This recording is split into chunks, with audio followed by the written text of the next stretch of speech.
Well, Ben and Jen, you take a look at the podium behind me, and we are waiting another official briefing by Governor Lamont and other department and agency heads. Right now, federal, state, and local agencies are joining forces and sharing resources here to find answers for the families who are struggling to cope with this tragedy. And while officials were careful not to give out misinformation regarding fatalities and injuries, sources are indicating to us that at least 5 people have been killed in this crash. 14 are injured. The lead investigating agency, the NTSB, has boots on the ground right now on runway 6. We're told an 8-person team, the B-17 taking off at 9:45, radioing into the tower just 5 minutes later. They lost an engine and could not gain altitude. There were 13 people on board, 10 passengers, a crew of 3, 2 people operating that plane, and an attendant. 1 person on the ground was also hurt as the plane crashed into the de-icing and maintenance facility.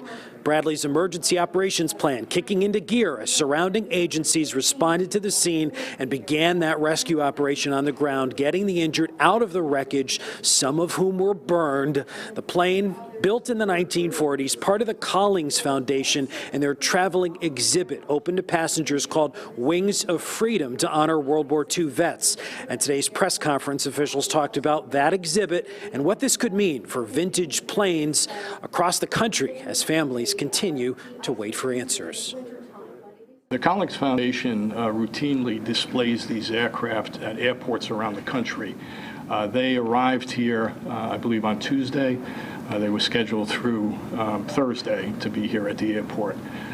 They open it up to the public, and they offer rides to the public for donations to the foundation. I think there is a real need for scrutiny and oversight here, and the tragedy that happened here may be a source of lessons for others who are still flying these B-17s. It's a vintage airplane.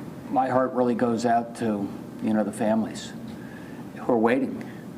And we're going to give them best information we can as soon as we can in an honest way. But remember, these are husbands and wives and brothers and sisters and children and all members of our Connecticut family. And we feel our hearts are broken for you right now. Governor Lamont getting a little choked up as he delivered those remarks.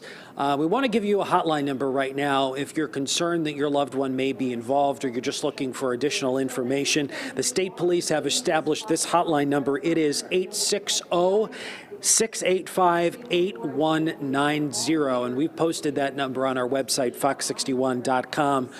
There are only 18 of these B-17 flying fortresses across the country.